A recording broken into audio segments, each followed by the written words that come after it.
Hello guys, good morning guys. Welcome back sa ating YouTube channel, BitClips TV guys. So bago tayo bumiyay sa ating Mobit, so kailangan ko muna mag-top up sa ating wallet.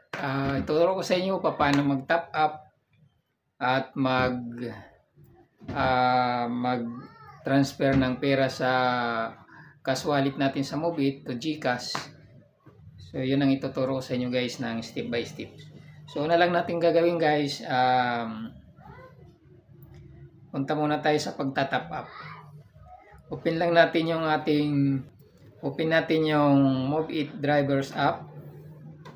Then i-click natin yung earning.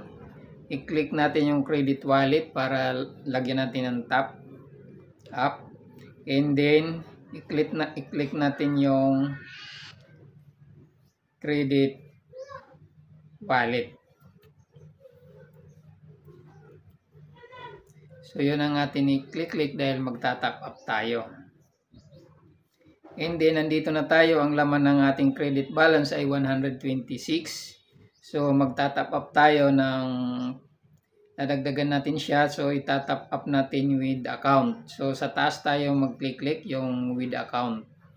So, andyan, from cash wallet to credit wallet. So, i-click lang natin yung amount. Lalagyan natin siya ng 400. So, i-type lang natin yung amount 400 para may naiwan tayong 1,000 na cash wallet. Pagka type, i-click yun yung check, then i-click yung next. Pagka-click ng next, i-click nyo na yung top up now.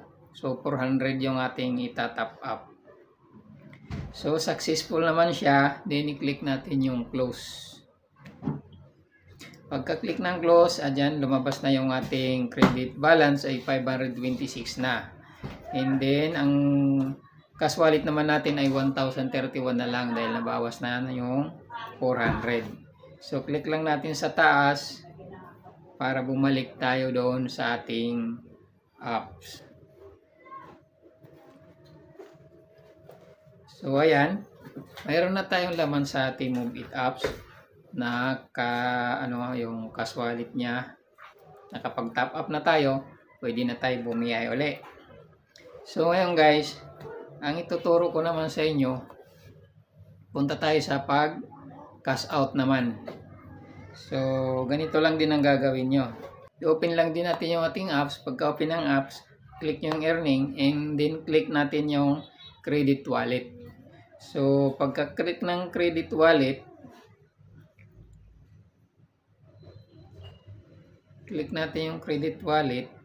So, dahil magka-cash out tayo to GCash, ang i-click natin, cash wallet pa rin. So, i-click natin yung cash wallet and then transfer to account tayo. So, i-click natin yung transfer to account. Pagka-click ng transfer to account, ayan ang lalabas, i-click mo yung plus na yan. Pagka-click ng plus na yan, ay mapupunta kayo sa GCash. So, i-click mo yung GCash.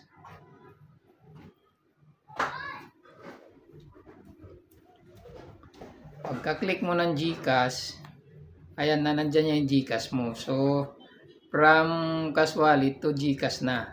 So, ngayon, itatype mo naman kung magkanong i-transfer mo. So, halimbawa, mag-transfer tayo 500. Type lang natin siya ng 500. Then, i-click natin yung check. Click natin yung next. And then, click natin yung transfer now. So, ganun lang kasimple guys. Ayan na, request in. So, ibig sabihin, na request na natin, click natin yung close. So, ayan, balik na tayo, nabawasan na yung 1,000 natin, naging 1,005, naging 1,000 na lang. So, ibig sabihin na i-transfer na natin yung 500. So, ayan o, yung ating cash wallet ay nabawasan na ng 500. So, tingnan natin yung ating tingnan natin yung balance natin sa ating GCash.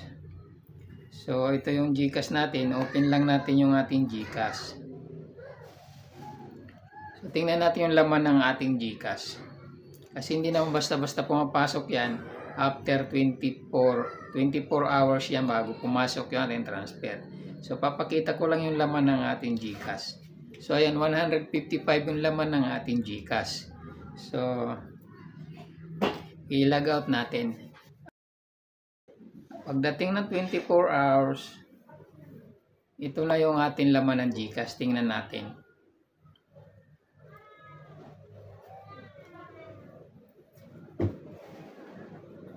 Open natin yung GCash. Tingnan natin kung pumasok na yung ating ni-request na 500. Lagay lang natin password. Password ng ating GCash.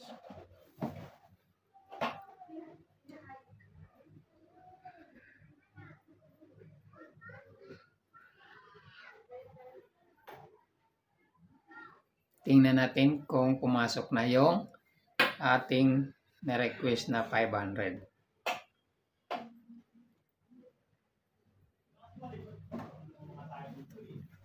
So, processing. So, ayan. Naging 655.62 na siya. Dahil mayroon siya laman kanina na 125. Tama ba yun? Ay 55. O, tama. So, pumasok na yung ating 500 sa GCash. So, ganun lang simple. Pag nag-transfer ka ng pera mo sa Move It, cash wallet, ay asahan mo 24 hours yan bago pumasok. So, yun lang guys. Sana nakatulong. Good luck. Huwag mong kalimutan mag-subscribe. Marami pa tayong mga upload tungkol sa Move It.